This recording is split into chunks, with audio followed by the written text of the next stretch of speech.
তুমি আমাকে ধ্বংস করবে আর সেটা আমি নিজ চোখে দেখব, সেটা কখনোই সম্ভব না। দেখবো না তুমি কি করতে পারো, যাও। কাজটা কি তোমাদের দেবে নাকি দেবে না? কাজটা আপনি দেন। জি, আমি রাতুল বলছি। এখানে অনেক ঘটনা আছে, আমি আপনার পরে সব খুলে রাখুন। আমরা আমাদের নিউ প্রজেক্টের দায়িত্বটা আপনাকে দিতে চাই। আমার শত্রুকে কাজ দিয়ে আমার এত বড় ক্ষতি করেছে, তার সাথে আমি আর কোনো সম্পর্ক রাখতে চাই না। শর্ত বেশি কিছু না, এই জুতাটা দিয়া নিজেকে গালে জুতা মার। তুমি কি আমার সাথে প্রতিশোধ দিচ্ছ? আসলে কি জানো, অকৃতজ্ঞরা কখনো উপকার স্বীকার করে না।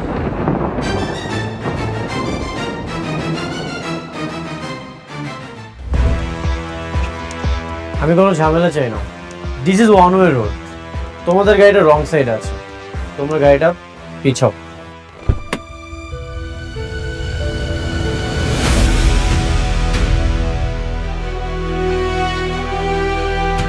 গাড়ি পিছাইবো না।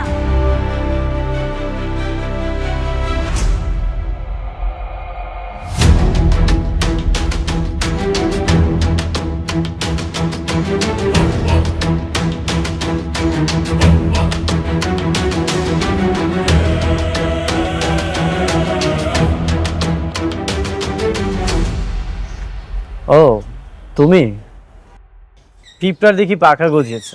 পিঁপড়ার না, এই মেঘলার পাখা অনেক আগেই গজাইছে, সেটা আপনি দেখতে পান। ন্যূনতম পড়াশোনাটুকু তো করনি। কোনটা ওয়ান ওয়ে রোড কোনটা টু ওয়ে রোড সেটাও হয়তো জানো না। তোমার গাড়িটা রং সাইড আছে, তুমি গাড়িটা পিছাও। রাস্তা যাইটাই হোক, আমি একবার কইলাম না আমার গাড়ি এক পাও পিছাইব না, এটাই আমার শেষ কথা। নতুন নতুন গাড়িতে চড়ে কি অহংকার বেড়ে গেছে?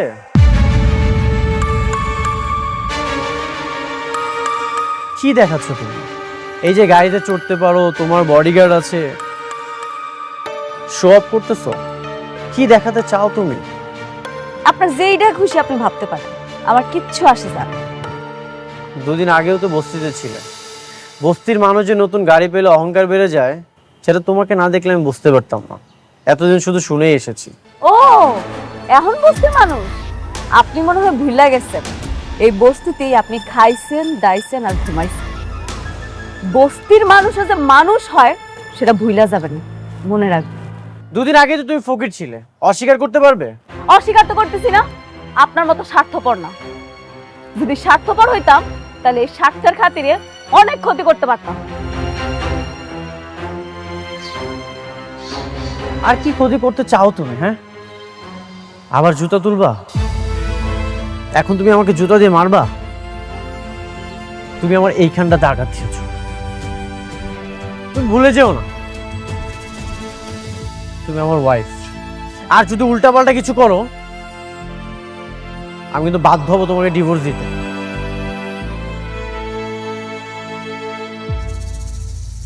আর এমনিতেও আমি তোমাকে খুব দ্রুত ডিভোর্স দিয়ে দেবো। এভাবে একটা সম্পর্ক রাখা যায় না। আপনার মতো পুরুষ মানুষেরা কিছু পারেন আর না পারেন, ভালোবাসা মানুষের দুর্বলতায় আঘাত করতে পারে।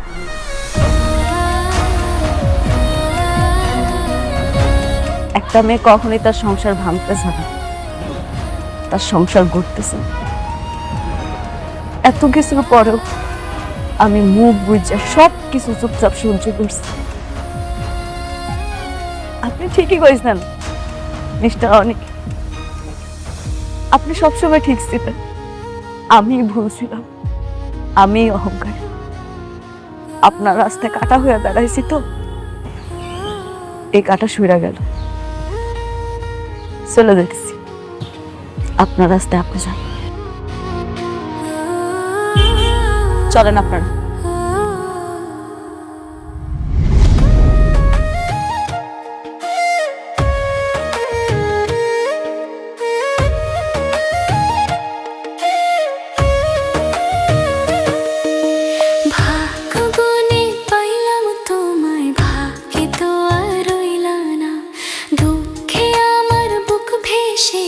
সুখের দেখা হইল না, তবু আমি তোমার আশায়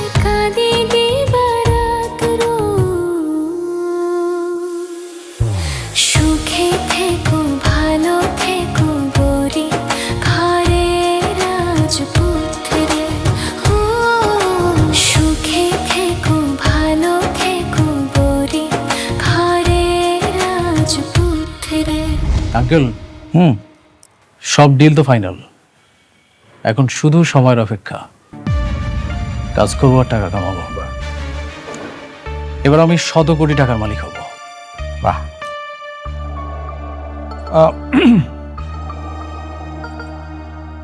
ডিল ফাইনাল হয়েছে, এটা তো খুবই খুশির খবর। আমরা কিন্তু সবাই খুবই আনন্দিত। মানে হয়েছে কি, আমি বলছিলাম যে এই কাজটা শুরু করার আগে ওই শুভ কাজটা যদি সেরা ফেলাইতে, মানে যে তোমাদের বিবাহটা যদি ঠিক করে ফেলতে। আরে রাখেন তো আপনার বিয়ে, আপনারা সব সময় শুধু বিয়ে বিয়ে করেন। কোথায় একটা খুব সুন্দর একটা আনন্দের সংবাদ, একটু সময় মিলে আনন্দ করব, তা নয়। আচ্ছা সরি, হ্যাঁ আপনার ভাতিজাকে একটা ফোন দেই, এই গুড নিউজটা ওকে জানানো খুব জরুরি দরকার।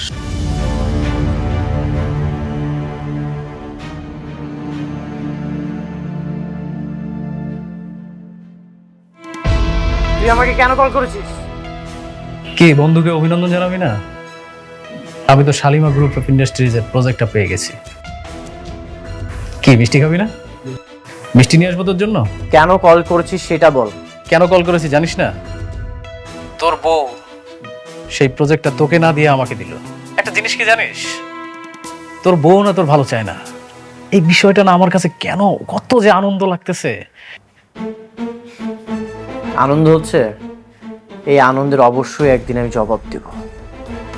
শোন, তুই আমার একটা চুলও ছিটতে পারবি না। যদি ছিটতে পারিস তাহলে ছিড়িস। তুই দেখবি একদিন আমি অনেক টাকার মালিক হব, কোটি কোটি টাকার মালিক। তখন তোর বড় লোক শ্বশুর আছে না, তোর বড় লোক শ্বশুরের থেকেও আমার একটা বড় কোম্পানি থাকবে, আর তুই আস্তে আস্তে ধ্বংস হয়ে যাবে। ঠিক আছে, আমিও দেখতে চাই তুই আমার কি করিস। তোদের সবাইকে আমি একে একে জবাব দেব, কেউ রেহাই পাবি না। আমি অপেক্ষায় থাকলাম তোর কল্পিত সময়ের, দেখবো তুই কি করতে পারিস। ওকে, গুড বাই, টাটা বন্ধু, ভালো থাকিস।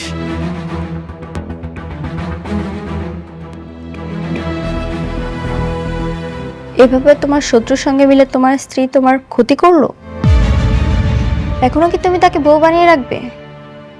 তুমি তাকে ডিভোর্স কি দেবে না? বললাম তো দিয়ে দিব। কবে দিবে?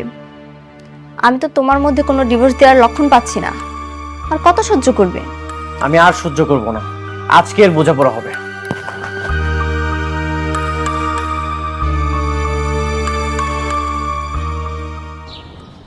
মেঘলা, মেঘলা, মেঘলা বাইরে আসো।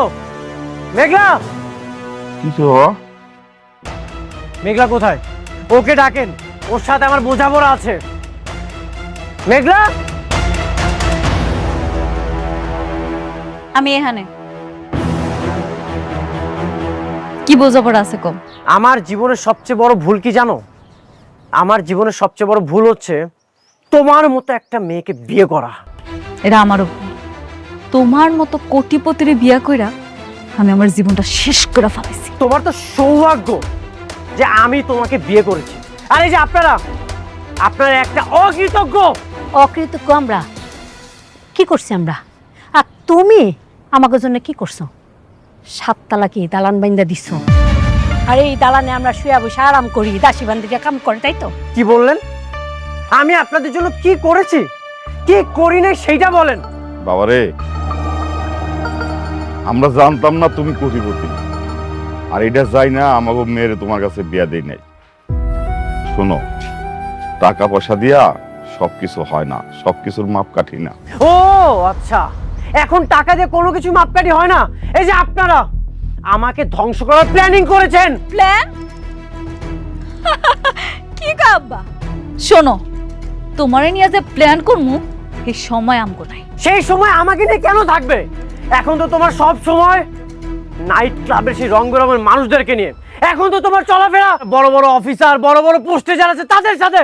অনেক সামলা কথা কও। আমার বস্তিতে আইয়া তুমি আমারে অপমান করবা? তোমারে আমি সাইডা দেবো? এমন মাইয়া আমি না। তুমি নষ্টামি করে বেড়াবা আর আমি তোমাকে নিয়ে কিচ্ছু বলবো না, এটা তুমি কল্পনা করলে কিভাবে?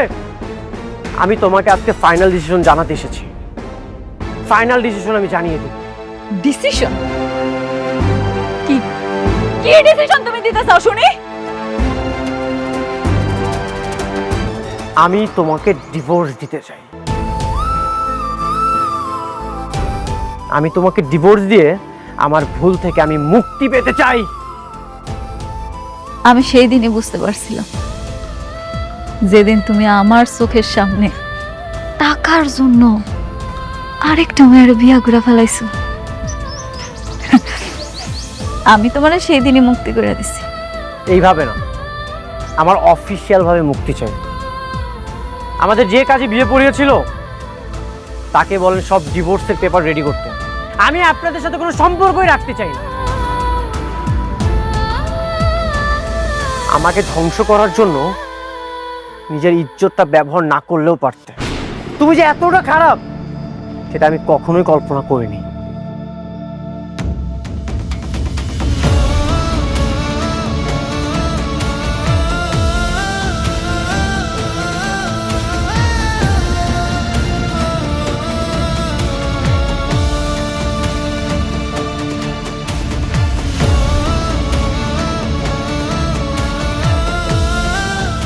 আল্লাহ, আমার জন্য আজকে আমার মেয়ের সংসারটা নষ্ট হয়ে গেল।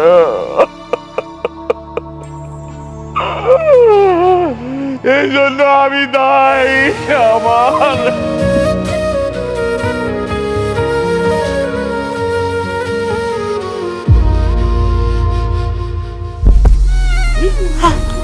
আল্লাহ, বাবা কি হলো এটা?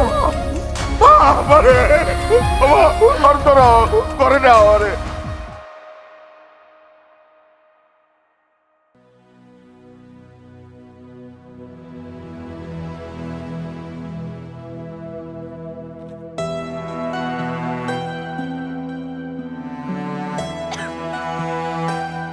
আপনার বমি বমি ভাব হয়?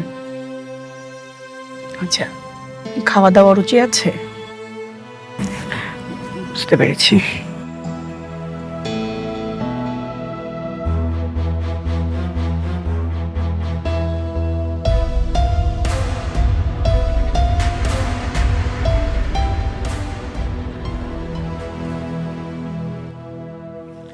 আপনার স্বামীকে খবর দেন, খুশির সংবাদ আছে। আপনার স্বামীকে বলেন মিষ্টি নিয়ে আসতে। কি সুখবর ডাক্তার সাহেব? নতুন মেহমান আসতে চলেছে, আপনি মা হতে চলেছেন। বাচ্চার বাবাকে বলেন মিষ্টি নিয়ে আসতে, মিষ্টি নিয়ে তারপর বাড়িতে যাবেন। কি কি আপনি এগুলা কি কইতাছেন? আমি আমি গর্ভবতী? আব্বা, ম্যাডাম, আমার জামাইয়ের লগে তো আমার কোনো যোগাযোগই নেই। মানে? মানে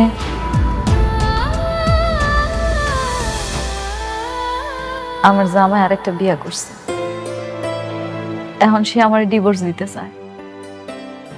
তাহলে তাহলে আমার সন্তানের এখন কি হইব? প্রেগনেন্ট অবস্থায় তো স্বামী স্ত্রী ডিভোর্স হয় না। আপনারা নতুন করে আবার সিদ্ধান্ত নেবেন। কিন্তু ওর জামাই তো ওর সাথে থাকে না। যে নতুন বিয়ে করছে সেই জায়গায় ওর জামাই থাকে, ওর নামই শুনতে পারে না।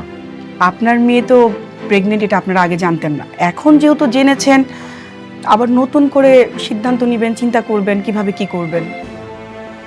না, সিদ্ধান্ত নেওয়ার আর কিছু নাই। আমার জামাইও চায়, আমিও চাই আমাকে ডিভোর্সটা হোক। কিন্তু প্রেগনেন্ট অবস্থায় তো ডিভোর্স হয় না। দেশের তো আইন কানুনের একটা ব্যাপার আছে, ওইটা তো মানতে হবে। আপনাদের সন্তানের কথা চিন্তা করে আপনারা হাজবেন্ড ওয়াইফ আবার নতুন করে ভাবেন। এত তাড়াতাড়ি সিদ্ধান্ত নেওয়ার তো কিছু নাই। ভাবা ভাবির আর কিছু নাই আপা। যে মানুষটা আমার কথা একটা বড় চিন্তা না কইরা টাকার জন্য আরেকটা বিয়া করতে পারে, যে মানুষটা আমার ডিভোর্স দেওয়ার জন্য উল্টা কইরা লাগতে পারে, আমি কোন মুখ নিয়ে ওই মানুষটার কাছে যাবো আপনি কোন?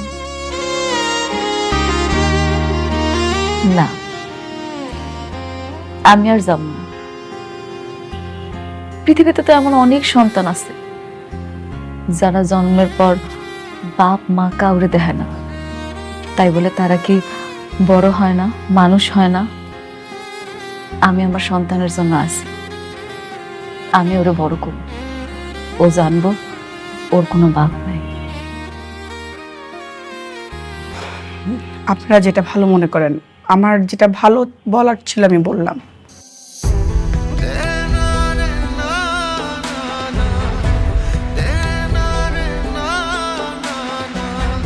ঠিক আছে ডাক্তার আপা, আসি। আব্বা চলো।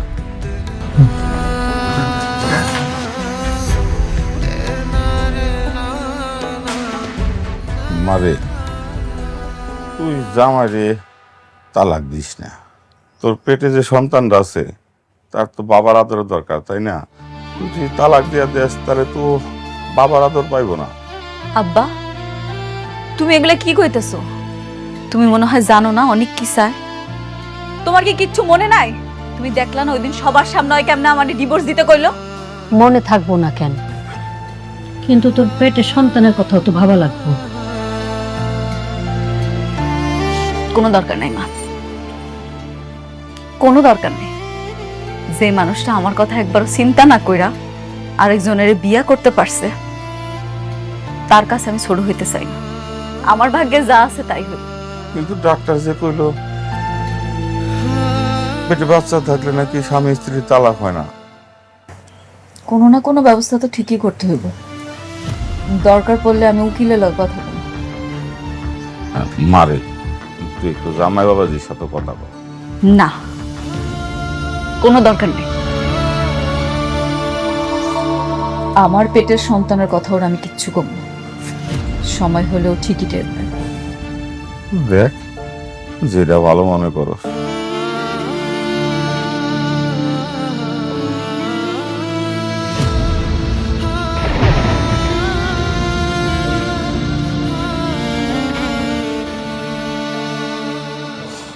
এখন আর কোনো সমস্যা নেই, লোনটাও হয়ে গেছে, শালিমা গ্রুপের সাথে চুক্তিটাও হয়ে গেছে। এখন শুধু কাজ শুরু করতে হবে, আর কাজ শেষ হয়ে গেলেই শত শত কোটি টাকা আমার পকেটে ঢুকবে। এটা ভেবে যে কি আনন্দ লাগছে। সবই ঠিক আছে, কিন্তু আমি আশ্চর্য হইতেছি একটা বিশেষ ব্যাপার। অনেকের বউ তোমার এই কাজটা দিছে, আমি কিন্তু ভাবছিলাম যে জেদের বসে তোমার শেষ পর্যন্ত সে কাজটা দিবই না। আমি না একটা জিনিস বুঝতে পারছি না, কি?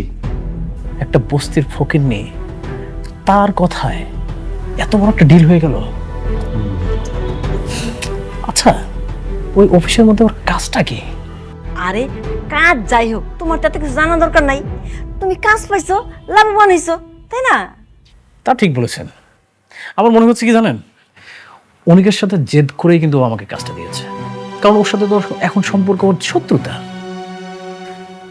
অনিকের বউ ওর সাথে প্রতিশোধ নিচ্ছে। মেয়ে কামকে ভালো হইলে গেল। আচ্ছা, সমস্যা কি? ওরা ওরা মারামারি করুক, আগের থেকে আমরা লাভবান।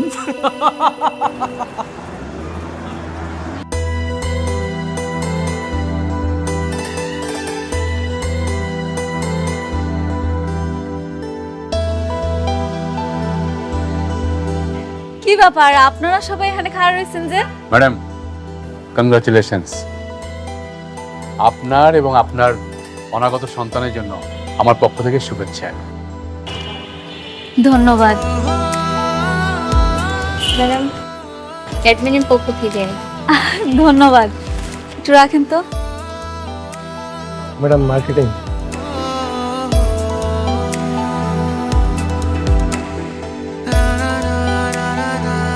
ধন্যবাদ। আপনারা সবাই আমার জন্য এত কিছু করছেন, আমি খুব খুশি। ম্যাডাম, উনি হচ্ছেন আলতাফ চৌধুরী, আপনার সাথে মিটিং করার জন্য এতক্ষণ ওয়েট করছেন।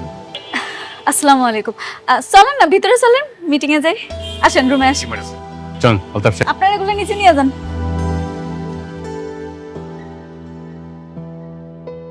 বসেন বসেন। আপনার বাবার সাথে আমি দীর্ঘদিন ব্যবসা করছি, উনি আমাকে খুব পছন্দ করতেন। এই আপনার কথা আমি ওনার কাছে শুনেছি। তো ভাবলাম অফিসে গিয়ে একটু দেখা করি, পরিচিত হই। ও আচ্ছা, আপনারা দেখে আমার খুব ভালো লাগছে। ভেবেছিলাম শাকের চৌধুরীর মেয়ে অনেক মডার্ন, আধুনিক হবে, কিন্তু আপনাকে দেখে তো তা মনে হয় না। কেন, আমার দেখে কেমন মনে হয় আপনার? মনে তো হয় বস্তির থেকে এসছে। এই শহরের অলিগলিতে বস্তিতে যারা থাকে, আপনার আচরণ দেখে তো মনে হলো সেরকমই। আপনি ঠিকই কইছেন, আমি বস্তিতেই থাকি। আমার পালিত বাবা মা এখনো বস্তিতেই থাকে। আপনার মতো একজন কোটিপতি বস্তিতে থাকবে, এটা তো মানেই যায় না। বস্তিতে তো থাকে গরিব ফকিন্নিরা, আপনি তো গরিব না। তাতে কি হয়েছে? আপনারা কইলাম না ছোটবেলা থেকে ওখানে মানুষ হয়েছে, এই জন্য হেনেই থাকি। আলতাফ সাহেব, আমরা এই বিষয়ে আলোচনা না করে আমরা ব্যবসায়িক আলোচনাটা সেরে ফেলি। ও শিওর। আমার একটা শেষ প্রশ্ন ম্যাডাম, আপনার স্বামী কি করে? নিয়োগে বস্তিতে থাকে, একদিন নিয়ে আসেন না, অফিসে আমরা পরিচিত হব। কিছু মনে করবেন না, আমি আসলে আমার বাচ্চার বাবার পরিচয়টা সবার সামনে আনতে চাইতেছি না। মানে কি, সন্তানের কোনো বাবা নাই, আর বস্তিতে থেকেও এত অ্যাডভান্স, স্বামী ছাড়াই সন্তান? অবশ্য বস্তিতে এরকম স্বামী ছাড়া সন্তান অহরহই হয়। আলতাফ সাহেব,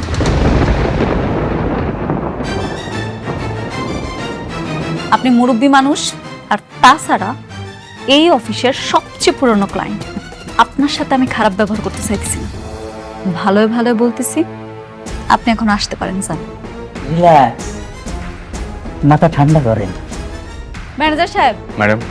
আপনি উনারে এক্ষুনি এখান থেকে চলে যেতে বলেন, নাইলে কিন্তু। জি ম্যাডাম। আলতাফ সাহেব, আপনার কোনো কমন সেন্স নাই? হ্যাঁ, আপনার সাথে আমাদের সমস্ত ব্যবসা বন্ধ। যান, আপনি কিন্তু জানতে হবে। কিন্তু রমজান সাহেব, বস্তি থেকে উঠে আসা একটা মেয়ের জন্য আমাকে অপমান করতেছেন, আমি কিন্তু দেখে নেব। এটা আপনার প্রাপ্য ছিল। যান, আপনি বেরিয়ে যান।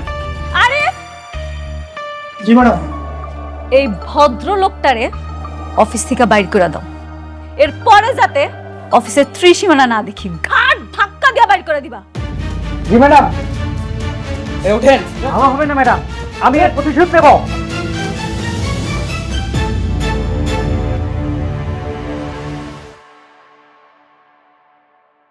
উনি আমাদের সাথে বিজনেস না করলে কয় টাকা লস হবে? না ম্যাডাম, কিচ্ছু হবে না, ব্যাপারটা আমি দেখব। সরি ম্যানেজার আঙ্কেল, আসলে আমি ওনার কথাগুলো নিতে পারি নাই।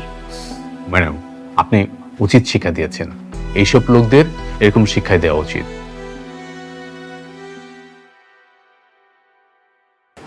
আসসালামু আলাইকুম। ওয়ালাইকুম আসসালাম। কি নেবেন দেখুন। দেখো কি পছন্দ হয় তোমার।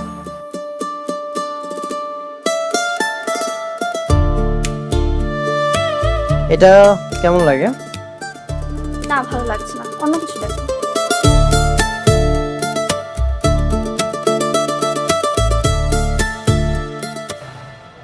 এটা তো খুব সুন্দর।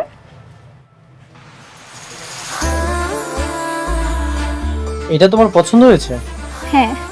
সরি স্যার, এটা আসলে বিক্রি হয়ে গেছে। কি বলছেন বিক্রি হয়ে গেছে? মানে মাত্রই তো আমি হাতে নিলাম, হাতে থাকা অবস্থায় কিভাবে বিক্রি হয়ে গেল? আসলে স্যার, আপনার আগে একজন কাস্টমার এটা নেবেন বলে কনফার্ম করেছে। আমি এখন এটা প্যাক করব। এটা কত টাকায় সেল করেছেন? স্যার, এটার দাম 2000 টাকা। 2000 টাকা? ঠিক আছে, আমি আপনাকে 10,000 টাকা দিচ্ছি। দেখেন, এটা আমার ওয়াইফ পছন্দ করেছে, যে কোনো মূল্যেই হোক এটা আমি নিতে চাই। আসলে স্যার, সবকিছু তো টাকা দিয়ে কেনা যায় না, আর তাছাড়া এটা অন্য কাস্টমার নেবেন বলে কনফার্ম করেছে। কে নিয়েছে? ওইটা আমি নিছি।